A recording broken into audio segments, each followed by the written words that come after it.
Friends, my self doctor रचना पुरोहित। आज हम बात करेंगे recombinant DNA technology. Recombinant DNA technology क्या है, इसके अंतर्गत क्या क्या आता है। फर्स्ट ऑफ ऑल हम कुछ एक टेक्निकल टर्म्स हैं उनके बारे में देखते हैं। डीएनए आप सभी जानते हैं, डीएनए क्या है। सेल में न्यूक्लियस उपस्थित होता है, उस न्यूक्लियस में उपस्थित जेनेटिक मटेरियल जो कि जनरेशन बाय जनरेशन कैरेक्टर्स के ट्रांसमिशन का कंट्रोल करने के साथ साथ ही सेल की सभी बायोकेमिकल एक्टिविटीज़ और मेटाबॉलिक एक्टिविटीज़ का कंट्रोल करता है। That is called DNA. यह डीएनए जो होता है वो सेल्फ रेप्लिकेटिंग होता है। रिकॉम्बिनेंट डीएनए कौन सा होता है? सिंपल डीएनए हम सभी जानते हैं। अब हम बात करते हैं यदि रिकॉम्बिनेंट डीएनए की, तो आर्टिफिशियल मेथड से लेबोरेटरी के अंदर किसी भी ऑर्गेनिज्म के जो मूल डीएनए, जो हमारे अंदर जो डीएनए प्रेजेंट है, उसमें मैनिपुलेशन कर दिया जाता है। उस डीएनए का जो बेस सीक्वेंस है उसमें ऑल्ट्रेशन कर दिया जाता है, उसकी स्ट्रक्चर में चेंज हो जाता है। डीएनए चेंज होएगा, एमआरएनए चेंज हो जाएगा, एमआरएनए चेंज होएगा, बनने वाली प्रोटीन्स चेंज हो जाएंगी, अल्टीमेटली वो स्ट्रक्चर चेंज हो जाएगी। ये जो चेंज डीएनए है इसी को हम रिकॉम्बिनेंट डीएनए कहते हैं। रिकॉम्बिनेंट टेक्नोलॉजी क्या है? वो सभी मेथड्स जिनके द्वारा रिकॉम्बिनेंट डीएनए का निर्माण किया जाता है। इसके अंतर्गत क्या क्या आएगा? डीएनए मॉलिक्यूल या इसके सेगमेंट्स को काटना, एंजाइम्स के द्वारा इन्हें फिर से जोड़ना, इनकी क्लोनिंग करना तथा दूसरे ऑर्गेनिजम्स के डीएनए के साथ जोड़ना। जो भी एक्टिविटीज़ हम डीएनए के साथ कर रहे हैं वो सारी की सारी रिकॉम्बिनेंट डीएनए टेक्नोलॉजी के अंतर्गत आती हैं। जेनेटिक इंजीनियरिंग क्या है? हम देख चुके हैं लास्ट वीडियो में हमारे। जेनेटिकल मैनिपुलेशन के द्वारा किसी भी जीव की हेरिडिटी में यदि हम कोई भी चीज़ ला देते हैं, that is called genetic engineering. Restriction endonuclease enzyme, यह भी हम देख चुके हैं पहले के वीडियो में। वो एंजाइम जो कि क्रोमोसोम के डबल स्ट्रैंडेड में एक पर्टिकुलर पॉइंट पर, रेस्ट्रिक्टेड पॉइंट पर सीजन्स या कट लगाते हैं और उसे सेपरेट कर देते हैं, that is called restriction endonuclease. Plasmid क्या है? पहले देख चुके हैं ये भी हम। एक्स्ट्रा क्रोमोसोमल डीएनए जो होता है दैट इज़ कॉल्ड प्लाज्मिड। कुछ एक बैक्टीरिया के अंदर क्रोमोसोमल डीएनए के अलावा सर्कुलर डीएनए और उपस्थित होता है जिसे कि हम प्लाज्मिड कहते हैं। वेक्टर्स क्या होते हैं? वे स्ट्रक्चर्स जो कि डीएनए को एक जीव से दूसरे ऑर्गेनिज्म में ट्रांसफ़र करती हैं, उसे हम बोलते हैं वेक्टर्स। क्लोनिंग क्या है? किसी भी उपयोगी जीन या ऑर्गेनिज्म की कई कॉपीज़ कर ली जाती हैं और उसके क्लोन बना लिए जाते हैं, that is called cloning.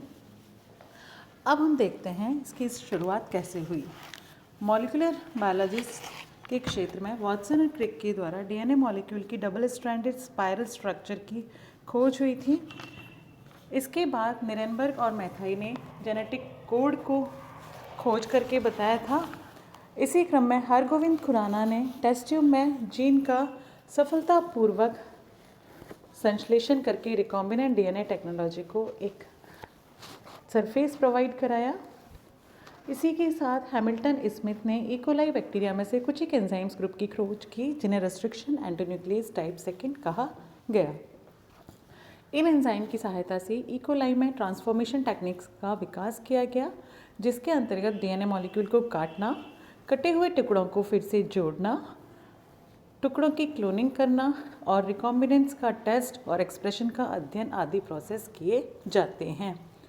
Genome के मॉलिक्यूलर ऑर्गेनाइजेशन के परिवर्तन करने से संबंधित जो भी प्रोसेस हैं उनको रिकॉम्बिनेंट डीएनए टेक्नोलॉजी कहते हैं।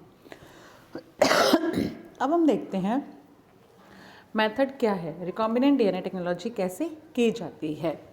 तो इसके निम्नलिखित मेथड्स हैं। फर्स्ट है आइडेंटिफिकेशन एंड आइसोलेशन ऑफ और फ्रेगमेंटेशन ऑफ डिजायर्ड जीन। जो भी हमें जीन चाहिए होती है उसको सबसे पहले हमें आइडेंटिफाई करना पड़ता है, फिर उसे हम सेपरेट करेंगे। सेकंड प्रोसेस है insertion of desired gene into vectors. जो भी डिजायर्ड जीन है उसको हम वेक्टर के साथ जोड़ेंगे। Third, introduction of plasmids into bacterial cell and multiplication और क्लोनिंग ऑफ डॉनर डीएनए। अब इस प्लाज्मिड को, जिसमें कि डिजायर्ड जीन उपस्थित है जो कि फैक्टर का काम कर रहा है, इसको बैक्टीरियल सेल के अंदर ट्रांसफ़र करते हैं, जिससे कि इसमें डोनर डीएनए जो होता है उसका मल्टीप्लिकेशन होता है। एंड फोर्थ है recognition of useful clone gene and their transfer into the other organism. अब हम क्या करेंगे, जो भी हमारे क्लोन जीन बन गए हैं उनको पहचानेंगे और दूसरे ऑर्गेनिज्म के अंदर इनका ट्रांसफ़र कर देते हैं। तो फर्स्ट जो हमारा प्रोसेस है वो है आइडेंटिफिकेशन एंड आइसोलेशन और फ्रेगमेंटेशन ऑफ डिजायर्ड जीन। इसके लिए हम क्या करेंगे, प्रत्येक डीएनए अणु में न्यूक्लियोटाइड्स के सीक्वेंस उपस्थित होते हैं जो कि प्रोटीन को कोड करते हैं। स्पेसिफिक प्रोटीन को कोड करने वाली जीन की पहचान करना ही क्या होता है, जीन आइडेंटिफिकेशन कहलाता है। ये काम हम किसकी सहायता से करेंगे, रेस्ट्रिक्शन एंड न्यूक्लियस एंजाइम की सहायता से करते हैं। बैक्टीरिया तथा हायर ऑर्गेनिज्म में स्पेसिफिक टाइप के रेस्ट्रिक्शन एंड न्यूक्लियस एंजाइम पाए जाते हैं जो कि रिलेटेड सेल के डीएनए की फॉरेन डीएनए से सुरक्षा करते हैं। इसी के साथ इन एंजाइम्स में मैटरनल डीएनए के स्पेसिफिक सीक्वेंसेस को पहचानने और इन सीक्वेंसेस को सेपरेट करने की क्षमता भी होती है। इसीलिए इन एंजाइम्स को सीक्वेंस स्पेसिफिक एंजाइम्स भी कहते हैं। ये एंजाइम क्या करते हैं, डीएनए को उस पर्टिकुलर साइट से काट करके अलग कर देते हैं। जिस भी साइट की न्यूक्लियोटाइड सीक्वेंस जो होती है वो रेस्ट्रिक्शन एंजाइम से मैच करती है। मोस्टली जो रेस्ट्रिक्शन एंजाइम्स होते हैं small base sequence 4 to 6 nucleotide pairs की पहचान करते हैं। ये एंजाइम्स पहचाने गए सीक्वेंस के साथ जुड़ करके डीएनए के दोनों स्ट्रैंड्स को इस पॉइंट पर काट देते हैं, जिससे कि डिजायर्ड जीन या डीएनए सेगमेंट जो होता है वो सेपरेट हो जाता है। प्रोकैरियोटिक ऑर्गेनिजम्स में अनेक प्रकार के रेस्ट्रिक्शन एंजाइम्स का आइसोलेशन किया गया है जिनका कि रेस्ट्रिक्शन साइट अलग अलग होता है। ये अलग अलग टाइप के जीन्स को पहचानने और काट करके उनका अध्ययन करने, उनको मेन डीएनए से सेपरेट करने के कार्य में आते हैं। कुछ एक रेस्ट्रिक्शन एंजाइम जैसे यहाँ पर इसमें दिए गए हैं, ये देखो इकोलाई आर फर्स्ट, ठीक है। तो ये जैसे इसका टारगेट सीक्वेंस और क्लीवेज साइट क्या है, GAATTC पर्टिकुलर ये साइट है। इसके जस्ट ऑपोजिट तरीके से इसको लिखना शुरू कर देंगे, यही इसका सीक्वेंस होता है। पीछे से इसको स्टार्ट कर दो वापस से, तो ये क्या हो गया CTT और AAG, ठीक है। बेसिलस एमाइलो लिक्विफेंसियस HAE सेकेंड, टेक या थर्मस एक्वेटिकस एक्सेट्रा, ठीक है।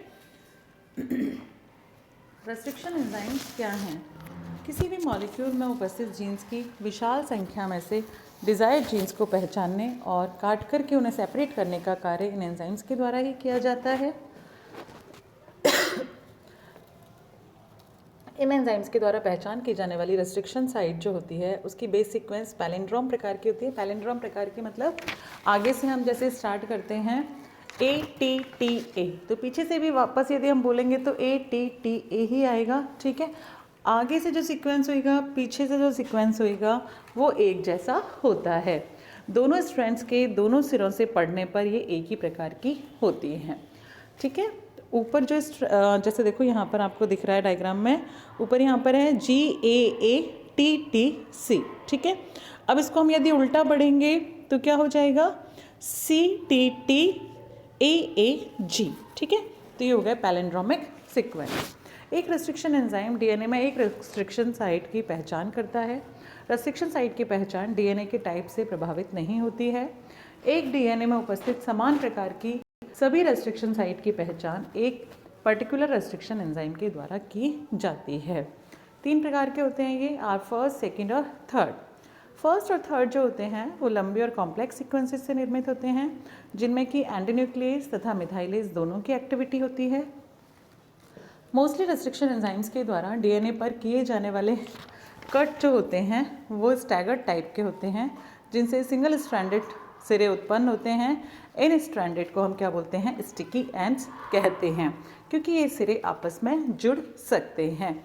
इन सिरों के बेस सीक्वेंस क्या होते हैं, एक दूसरे के कॉम्प्लीमेंट्री होते हैं। जब ये कट करते हैं तो स्टैगर्ड टाइप के स्टिकी एंड्स छोड़ देते हैं, इस तरह से काटते हैं कि ये आपस में भी एक दूसरे से जुड़ सकते हैं। जबकि कुछ एक एंजाइम्स जैसे इको आर फर्स्ट एक स्ट्रैंड के 5' एंड को, जबकि अन्य एंजाइम 3' एंड को लटकता हुआ छोड़ देते हैं। इसके विपरीत कई रेस्ट्रिक्शन एंजाइम जो होते हैं डीएनए के दोनों स्ट्रैंड्स को सिमेट्रिकली काटते हैं, जिससे कि डीएनए के ब्लंट एंड्स बनते हैं और ये अन्य सिरों से नहीं जुड़ पाते हैं। ये देखो यहाँ पर आपको दे रखा है स्टिकी एंड्स और ब्लंट एंड्स, ठीक है। स्टिकी एंड्स क्या हैं, ये इस तरह से लटकते हुए छोड़ दिया इसने, CGTG, CCA-TTA, तो ये TTA क्या हो गया, अब फ्री छूट गया, अब TTA पर जा कर के कुछ भी यहाँ पर जुड़ सकता है, ठीक है। और ये क्या हो गया, ब्लंट एंड्स किस तरह से बनते हैं, जैसे देखो CTG-GAC, ये यहाँ पर इसने कट लगा दिया, अब आगे ये यहाँ पर एक दूसरे से जुड़े हुए, तो ये ब्लंट एंड्स जो होंगे अब किसी और स्ट्रैंड से जुड़ने की क्षमता नहीं रखते हैं। रेस्ट्रिक्शन एंजाइम्स के बारे में इस इम्पॉर्टेंट है कि इनकी एक्टिविटी जो होती है डीएनए के सोर्स या प्रकार से अनअफेक्टेड रहती है। रेस्ट्रिक्शन एंजाइम जो है वो किसी भी सोर्स से प्राप्त हो डिफरेंट टाइप के डीएनए मॉलिक्यूल में समान प्रकार से कट करते हैं, स्पेसिफिकली कि उनमें स्पेसिफिक टाइप की बेस सीक्वेंस उपस्थित होती है। इस प्रकार ई कोलाई का एंजाइम जो होता है किसी भी प्लांट या एनिमल में उपयोग किया जा सकता है। रेस्ट्रिक्शन एंजाइम के द्वारा एक बार किसी भी जीन की पहचान कर लेने के पश्चात उसका सेपरेशन किया जाता है। ये एंजाइम उस पर्टिकुलर जीन को डीएनए से काट करके सेपरेट होने योग्य बना देता है। काटे गए डीएनए सेगमेंट को दो मेथड से सेपरेट किया जा सकता है, अगरोस जेल इलेक्ट्रोफोरेसिस और high performance liquid chromatography. DNA segment के स्पेसिफिक जीन्स के सेपरेशन के लिए दोनों मेथड्स के अतिरिक्त एक दूसरी टेक्निक का भी उपयोग किया जाता है, जिसे डीएनए लाइब्रेरी कहते हैं। तो ये था फर्स्ट स्टेप, जिसके अंदर identification of gene and isolation of gene by restriction enzyme. Next step जो है हम नेक्स्ट वीडियो में